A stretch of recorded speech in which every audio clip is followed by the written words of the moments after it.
You're live on Weazel Morning News, 103.7 WEZL. Weazel News, confirming your prejudice. Good morning, San Andreas. I'm Ron Whitley. Several stories out of the small town of Grapeseed last night. A pursuit that nearly went deadly. Police were flagged down by a biker who said that an old man in a pickup truck was trying to kill him. Authorities attempted to remove the man from the vehicle, who then took it as an act of aggression and took off for his farm, attempting to barricade himself in the house. Police tased him and arrested him for felony evading.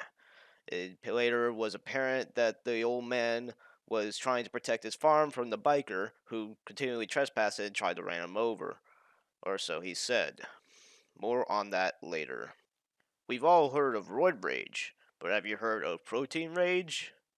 A speeding vehicle was caught going down Grapeseed Main Street, clock going around 80 miles an hour, hurrying to the 24/7 to receive protein supplements. The man, a military veteran, said that if he did not get his supplements in time, it would cause him to go into a state called protein rage. The officers, of course, gave him several citations over it. Perhaps we should do something about this? Doctors are unsure of all of the consequences of overdosing on protein supplements. More on that later. In our final story tonight, an act of kindness. Police officers spotted an old man walking down the road of Grapeseed, Main Street. He looked tired, drunken, and completely out of his mind.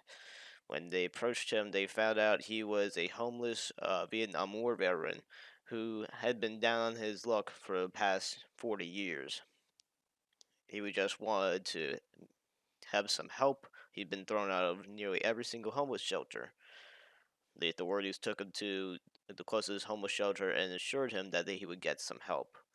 The poor man thanked them and continued to try to prove his life recovery. That man's name was Morgan Long. On a side note, Morgan has been looking for his son, whose name is Jason Long. Apparently, he is a deputy for the Blaine County Sheriff's Office. If anybody can reach Mr. Long, please contact Weazel News or the authorities so we can get him in contact with his father. Thank you, and good morning.